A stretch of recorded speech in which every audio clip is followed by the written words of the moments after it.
Sabay-sabay natin alamin ang mga kaganapan na nangyayari sa ating bansa.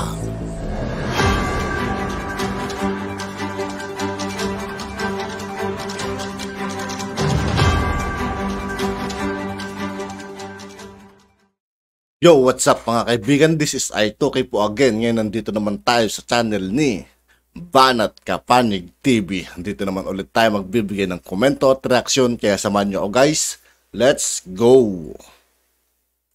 Ito ang balitang viral ngayon sa mundo ng social media. Pangulong Bongbong Marcos at former President Rodrigo Roa Duterte magsasanib puwersa kamay na bakal, ibabalik na. Ito ang naging panawagan ng marami sa ating mga kababayan. Pero bago ang lahat mga kapanig, sa lahat ng hindi pa nakasubscribe mga kaibigan kay Banat Kapanig TV, mag-subscribe na po tayo at huwag nyo rin pong kalimutan mag-subscribe dito sa aking channel.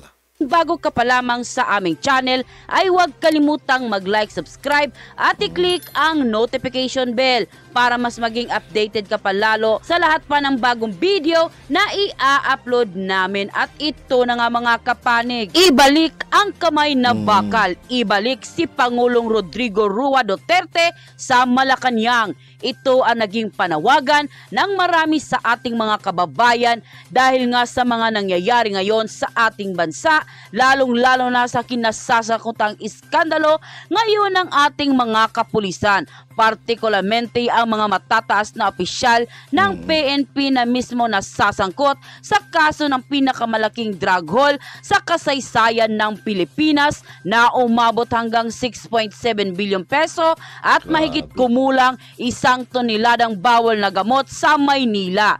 Tila nga naging mainit sa mga mata ng ating mga kababayan ang nangyayaring cover-up sa tinaguriang the biggest shabu drug haul sa Pilipinas. Ating matatandaan noong ibinunyag ni Pangulong Marcos na sa mga pagpupulong niya kay dating Pangulong Duterte bago ang naging butuhan noon. Hiniling sa kanya ng paglabas ng Pangulo na unahin ang pagtugon sa problema sa droga sa bansa sa kanyang sariling paraan at minsan nga isang panayam kay Pangulong Bongbong Marcos, gusto niyang maging anti-drug war czar si dating Pangulong Rodrigo Roa Duterte at para ipagpatuloy ang anti-illegal drug campaign ng gobyerno. Ngunit wala pa namang nangyayaring legal na usapin sa Malacanang, ngunit ito na ang naging... Pero kung sakali mangyari yun guys, yung mga drugs na ganyan, malamang sa malamang mababahag na naman yung mga buntot naman pag bumalik ang kamay na bakal sa Malacanang. Pahayag noon ni Pangulong Bongbong Marcos na pamunuan sana ni dating Pangulong Duterte ang anti-drug campaign kung nanaisin nito. At ngayon sa nangyayaring pagdinig sa Senado at Kongreso sa 6.7 billion peso drug haul sa Maynila na kinasasangkutan mismo ng mga matataas na opisyalis ng PNP, sa pagdinig nga ng Senate Committee on Public Order and Dangerous Drugs ay itinaas ni Senator Bongo ang idea na posibleng magtrabaho si former President Rodrigo Roa Duterte sa kasalukuyang administrasyon bilang anti-drug czar. Ayon nga kay Senator Bongo, kung sakasakali lang prerogative naman yan ng presidente appointing authority, kung sakasakali lang makakatulong ba kung itatalagang drug czar si dating Pangulong Duterte? Ito ang kanyang naging tanong noon kay PNP Chief Acorda sa pagdinig ng committee sa multi-billion pesong drug haul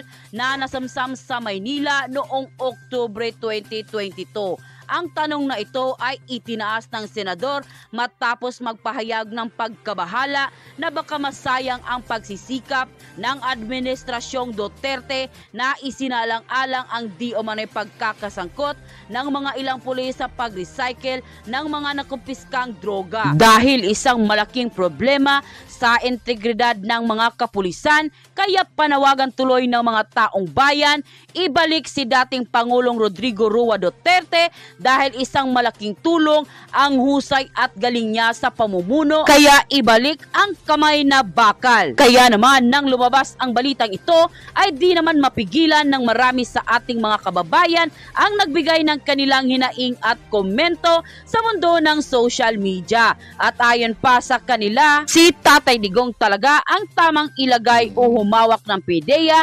We love you, Tatay Digong. Dapat talagang kamay na bakal para matakot mga drug lord na yan.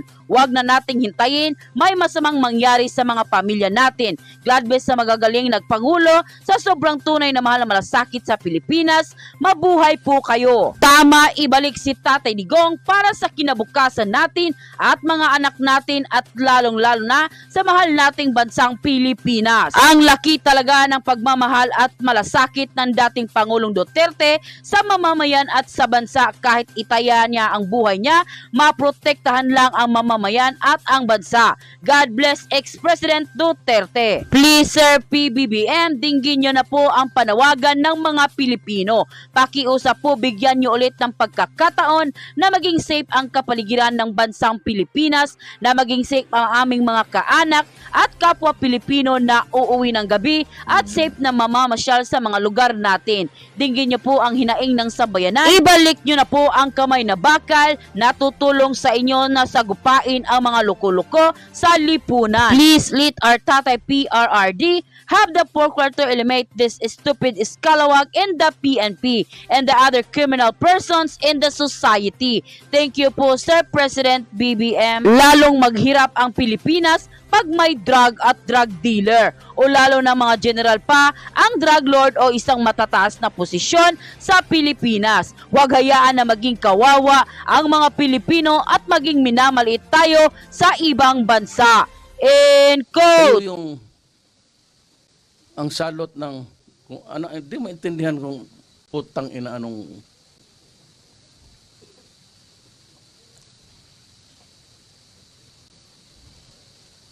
alam mo, sa totoo lang, prangkahan ko ngayon ang buong Pilipinas.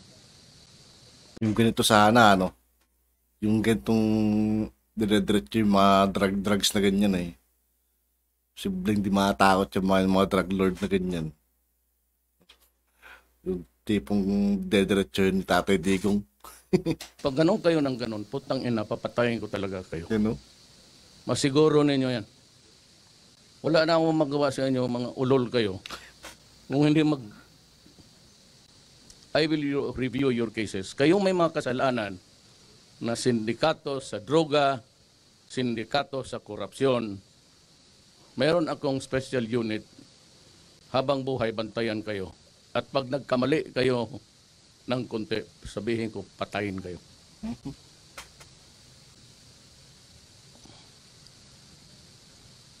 Bakit kayo pumasok sa pulis? Anong nakain ninyo na itong pulis para lang ito sa mga taong may pagmamahal sa bayan?